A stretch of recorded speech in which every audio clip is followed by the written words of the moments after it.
Halo teman-teman, pertama-tama saya mau mengucapkan terima kasih atas tercapainya 200 subscriber, dan sesuai dengan janji yang saya berikan bahwa saya akan menceritakan testimoni bagaimana saya bisa turun 30 kg dalam waktu 8 bulan.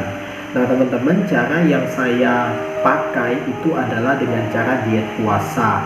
Nah diet puasa itu bagaimana? Diet puasa itu intinya adalah tahan lapar ya. Jadi ini berbicara tentang bagaimana sekuat apa teman-teman bisa menahan rasa lapar kalian. Nah jadi saya itu terkadang pada saat saya diet puasa itu saya tidak makan mungkin 10 jam, terus kemudian 12 jam, terkadang 18 jam, terus kemudian 20 jam. Nah, terkadang bahkan dalam 24 jam saya itu cuma makan sedikit. Makan sedikit tuh bagaimana? Misalnya saya cuma makan 2 pempek, atau terkadang saya cuma makan 1 potong ayam, misalnya paha atas saja, atau paha bawah paha bawah saja gitu. Nah, jadi pada saat saya diet puasa itu ya makannya sesedikit mungkin, itu saja. Jadi apakah terasa lapar? Ya iya, memang rasa lapar. Kan intinya itu adalah tahan lapar. Nah tetapi dalam video ini yang saya ingin tekankan itu adalah apa yang membuat tekad saya, apa yang menjadi motivasi saya itu ingin diet sampai bisa turun 30 kg. Mengapa? Karena kebanyakan orang itu diet itu saya ingin menurunkan berat badan itu hanya cuman sebagai resolusi tahun baru saja. Benar apa enggak? Biasanya di bulan Januari itu tuh kita cuman melakukan diet atau program yang kita ketemukan dalam internet itu cuma berjalan 2 minggu. Setelah itu sudah lupa dan kemudian kembali ke makan normal saja, dan bahkan terkadang kita lebih gendut dari biasanya gitu kan. Nah jadi saya juga mengalami hal yang sama, di mana saya itu juga sering menjadi resolusi, dan juga saya sering berusaha untuk diet tetapi terus gagal. Nah jadi disinilah saya ingin menceritakan apa yang membuat saya benar-benar mati-matian untuk melakukannya. Nah jadi teman-teman, langsung saja saya mau masuk ke materi saya yang pertama. Teman-teman harus ingat bahwa teman-teman harus mencari alasan pribadi teman-teman. Mengapa teman-teman mau kurus? Mengapa teman-teman mau hidup sehat? Mengapa teman-teman pengen mati-matian gitu? Karena kalau misalnya motivasi teman-teman tidak dari diri sendiri, itu bakal susah gitu. Apalagi kalau teman-teman berusaha mencari resep apa gitu kan, teman-teman seakan-akan mendapatkan sebuah resep, ada makan obat, kalau makan obat ini kalian boleh makan apa saja tetapi tetap kurus. Nah itu tidak ada teman-teman. Jadi kalau misalnya tetap aja yang namanya pengen kurus itu ada usaha gitu ya. Ya mungkin kalau operasi ya saya juga nggak tahu ya teman-teman ya. Nah jadi cara diet puasa yang saya lakukan itu sebenarnya cukup efektif buat teman-teman yang mungkin sibuk gitu kan, atau teman-teman yang tidak bisa berolahraga, atau mungkin kayak misalnya saya pengen coba treadmill 30 menit, ternyata 5 menit aja sudah capek, jadi otomatis tidak bisa olahraga, jadi sama aja tidak bisa gitu kan. Nah saya pun juga sudah beberapa kali mencoba cara diet yang lain. Contohnya itu adalah saya berusaha untuk diet mayo, tetapi bukannya diet mayo yang gagal, tetapi saya yang gagal mengikuti aturan diet mayo. Mengapa? Pasalnya itu diet mayo makanannya tidak enak teman-teman. Jadi biasa kalau orang Asia itu kan kalau makan tuh kan pengen sesuatu yang enak gitu kan. Nah tapi diet mayo ini selain makanannya dipilih-pilih, kalau misalnya makan siang cuma makan telur, atau cuma makan sayur tapi tanpa garam, terus kemudian makan ayam tetapi harus dada file, atau tidak boleh makan paha, atau nggak boleh makan kulit gitu. Nah itu yang bikin saya itu tidak bisa, jadi akhirnya saya gagal itu diet mayo. Terus juga kedua, saya juga pernah melakukan dengan cara diet OCD, di mana pagi apa siang katanya itu kamu boleh makan sebanyak-banyaknya, tetapi setelah itu kamu tidak boleh makan gitu. Nah saya coba tetapi tetap aja gagal. Kenapa? Karena biasa kalau malam itu kan justru banyak makanan-makanan enak yang bermunculan gitu kan. Nah, jadi makanya saya juga gagal waktu menjalankan OCD gitu, karena saya pengen makan itu enak lah gitu, saya pengen makan enak, saya pasti ya nggak pengen gitu kan. Nah, terus ketiga, saya juga pernah mengurangin porsi makan. Nah, ini juga saya gagal. Mengapa? Karena istri saya beli 10 tusuk sate, saya cuma kebagian 3. Itu gimana rasanya gitu, habis makan 1, makan 2, barusan rasanya nikmat, tapi kita harus stop gitu kan. Waduh, itu rasanya susah sekali. Saya juga pernah coba untuk tidak makan nasi, tetapi juga gagal. Mengapa? Karena ya oke, biasa saya makan 1 nasi 2 ayam, terus kemudian karena tidak ada nasi, otomatis saya makan 5 ayam, ya sama aja bohong gitu kan. Nah, jadi akhirnya saya punya pemikiran bahwa ya sudah, kalau misalnya saya makan sedikit tetapi saya harus ngabisin makanannya, jadi otomatis enakan saya tidak makan sama sekali gitu, jadi tidak ada godaannya gitu ya. Nah, tetapi yang membuat saya motivasi itu, yang membuat saya tetap bertahan selama 8 bulan menggunakan menggunakan cara diet puasa, itu adalah saya belajar dari pengalaman 4 orang ya, 4 orang yang sakit ya teman-temannya. Jadi ada satu teman saya itu, dia lebih tua dari saya, sebenarnya berat badannya itu sangat bagus, stabil ya, dan dia juga olahraga, tetapi dia punya sakit jantung ya, katanya itu kan mungkin karena dia perokok, jadi dia sakit jantung atau sakit paru lah gitu. Dan sekarang dia sudah meninggal ya. Jadi pada saat dia meninggal, dia punya anak, nggak tahu 1 apa 2, itu anaknya masih kecil gitu. Nah, jadi saya cuma kasihan kalau anaknya itu sudah tidak memiliki papa lagi. Nah, itu yang saya sedih gitu. Yang kedua, itu ada teman saya, itu mungkin beratnya besar sekali, dia 110 kg waktu itu, tetapi dia mengalami jantung bocor atau gagal jantung lah segala macam, dimana pada saat dia cepet capek gitu teman-teman. Jadi dia cuman jalan 5-10 menit, dia harus istirahat, dia tidak boleh jalan-jalan lagi gitu. Nah, teman saya ini, dia akhirnya dia berhenti kerja, jadi dia tidak memiliki pemasukan lagi, dan dia punya anak juga, dan anaknya waktu itu 2-3 tahun.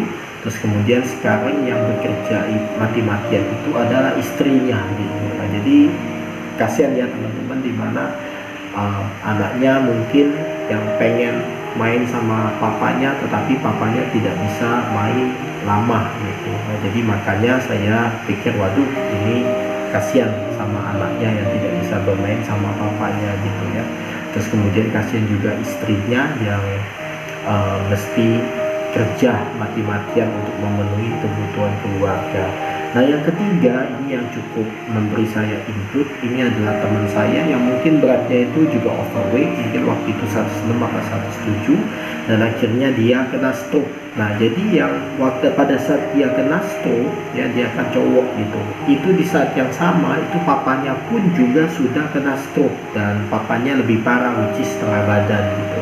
Nah, pada saat dia kena stroke itu jadi dia pun juga punya anak ya, anaknya 2, yang satu mungkin umur anaknya itu 5-6 tahun, tetapi anaknya itu cacat itu dia cuma bisa duduk dan tidak bisa berdiri, jadi kemana-mana harus digendong ya. Terus anak kedua masih kecil, umurnya 1-2 tahun pada saat itu. Nah, jadi bayangkan teman-teman, di suasana rumah itu sangat kasihan ya, dimana yang istrinya sama mamanya itu yang harus buka usaha, jalanin usaha, terus kemudian harus masak, harus merawat suaminya, harus merawat papanya, harus merawat anaknya juga gitu. Nah, jadi saya lihat di situ agak sedikit ya gimana lah gitu ya. Nah, jadi makanya saya dari situ belajar teman-teman, gimana sebenarnya yang pada saat kita sakit itu yang menderita bukan diri kita saja, tetapi orang di sekeliling kita, orang yang kita sayangi, itu yang menjadi korbannya teman-teman. Dan yang terakhir itu adalah mama saya sendiri, di mana mama saya stroke mungkin selama sekitar 7-8 tahun, tetapi sekarang sudah meninggal, sudah tidak ada. Nah, di situ saya juga belajar bahwa kesehatan itu sangat penting sekali. Jangan sampai karena jangan kita punya pemikiran egois di mana ya ini kan badan-badan saya, kalau misalnya saya sakit ya saya yang sakit, biarin saya mati saja. Nah itu pemikiran yang egois, teman-teman. Mengapa? Karena pada saat kita sakit, yaitu yang harus merawat kita itu yang menderita, teman-teman. Kalau misalnya sakit jatuh kemudian langsung mati, itu masih mending. Tetapi kalau misalnya sudah kena sakit jantung tetapi harus dirawat, atau sakit stroke tapi cacat gitu, atau tidak punya tangan kaki tapi masih hidup, nah itu yang akan merawat kita, itu yang kasihan. Jadi saya punya pemikiran waktu saya badannya gendut itu, saya punya pemikiran kalau misalnya suatu hari saya tidak menjaga kesehatan, lalu saya sakit stroke dan saya harus dirawat di ranjang.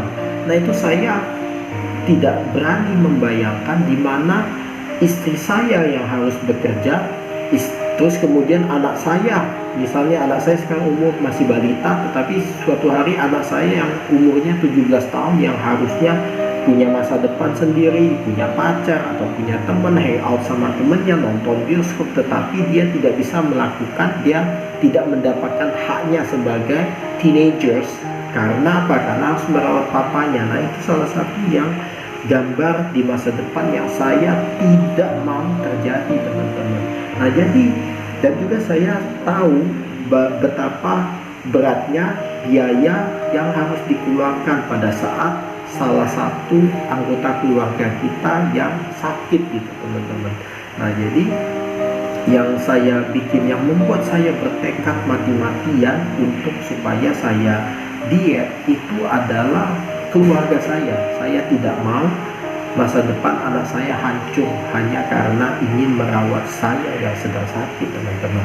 Jadi saya juga pengen supaya teman-teman mempunyai alasan sendiri mengapa teman-teman pengen diet gitu. Dan maksudnya semoga dengan alasan sendiri itu bisa membuat teman-teman terus bisa berjalan dietnya gitu. Nah saya punya satu quote, itu dikatakan bahwa fear is the greatest motivation, yang artinya rasa takut itu adalah motivasi yang baik gitu. Nah jadi karena saya takut ada apa-apa terjadi dengan masa depan anak saya, disitulah saya bertekad untuk melakukan diet yang luar biasa ini gitu.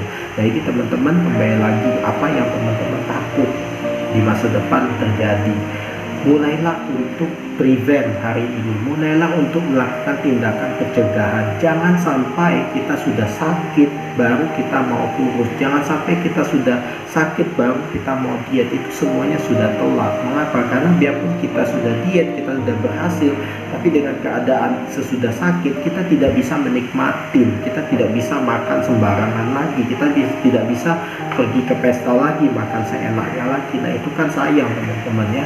Nah jadi saya belajar dari teman saya yang kena stroke yang tadi, ya bagusnya dia itu stroke-nya itu stroke ringan, dimana dia sudah bisa kembali normal sekarang dan bisa beraktivitas kembali, dan bagusnya dia sadar dan dia diet. Nah biarpun dia diet dan akhirnya dia sudah turun sekarang 80 kg. Nah dia yang kasih saya tips-tips bagaimana supaya bisa diet pada saat itu. Nah memang pada saat kita pengen diet, kita itu pasti mikirnya itu kan, wah saya harus makan apa, boleh nggak makan ini, boleh nggak makan itu, jam berapa boleh makan, jam berapa boleh nggak makan, jam berapa olahraga segala macam. Saya pun terus kemudian boleh nggak makan ciasik segala macam, boleh nggak ikut fitness segala macam, olahraga berapa lama segala macam. Nah itu kita sudah pasti pengen mencari resep-resep diet yang benar itu bagaimana gitu kan. Dan saya juga sama tanya dia gitu, kalau malam lapar bagaimana makan apa.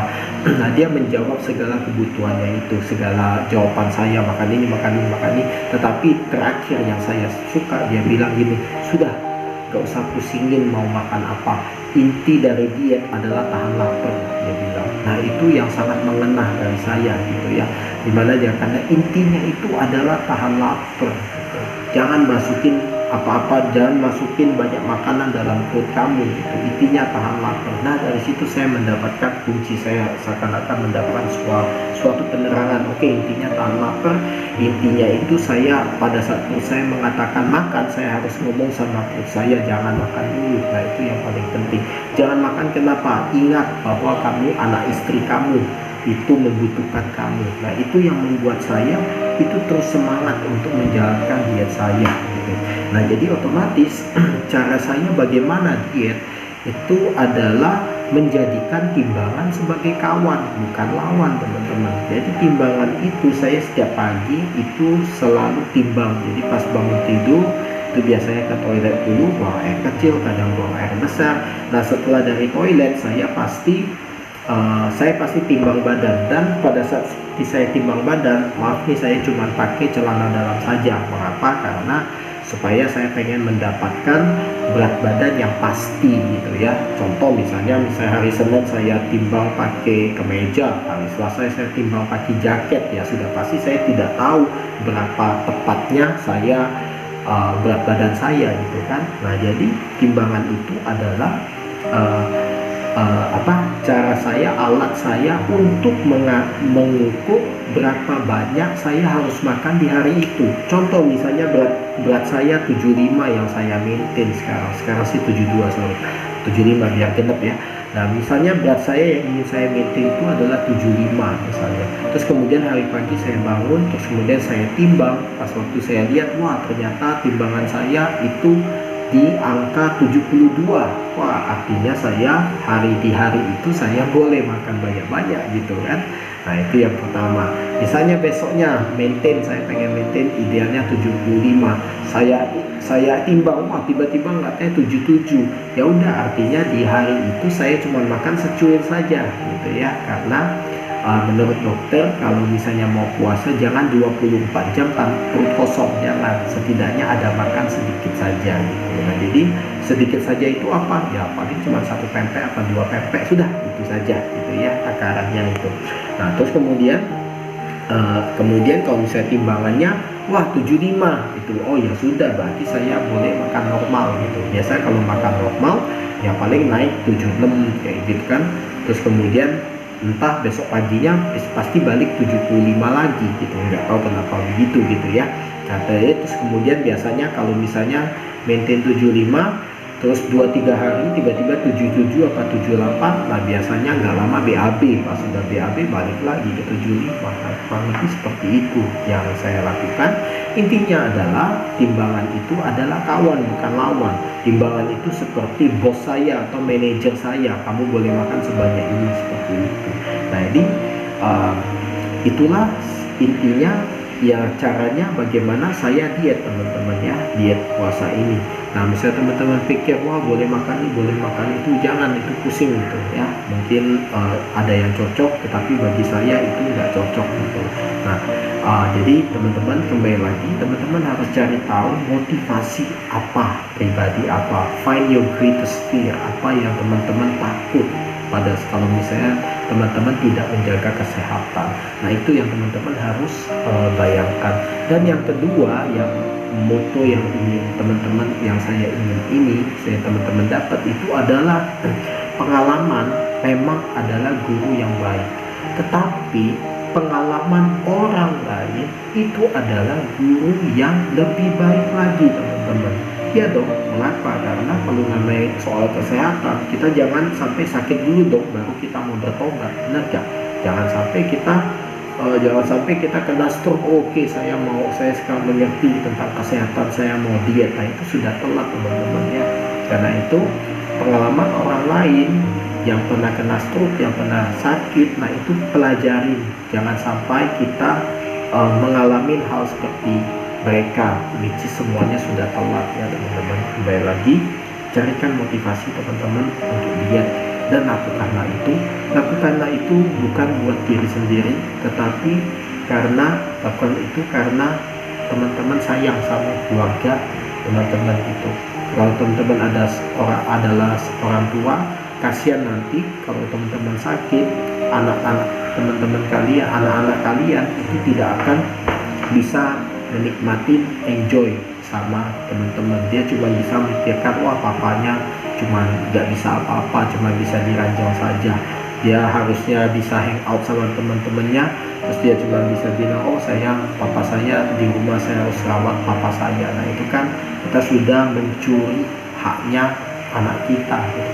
Kalau misalnya teman-teman adalah anak-anak yang punya papa, ya bayangin aja papa kalian itu melihat kalian itu sebuah pengharapan. Orang tua itu pasti akan memberikan yang terbaik buat anaknya. Dia pasti akan berjuang mati-matian, dia akan mengorbankan apapun, baik uang, baik harta, baik apapun. Orang tua itu pasti berjuang buat anak-anak. Bisa bayangin nggak kalau setelah 20 tahun orang tua sudah berjuang investasi buat kalian, jatuhnya kalian sakit gitu. Kalau kalian sakit, orang tua kalian sudah tua, tetap harus investasi, tetap harus bantu gitu kan. Malah kita itu malah cukup menyulitkan gitu ya. Itu sih teman-teman yang ingin saya bagikan, semoga bermanfaat buat teman-teman. Carikan niat kalian masing-masing, jangan susah kalau mau mencari jalan pintas ya. Oke, baiklah, di situ saja teman-teman yang saya mau bagikan. Semoga bermanfaat buat teman-teman. Saya 104 kg dan saya sekarang sudah 72 kg. Dalam waktu 8 bulan saya turun 30 kilo waktu itu sampai 74 kilo waktu itu ya. Oke, terima kasih teman-teman dan tetap sehat dan jaga kesehatan.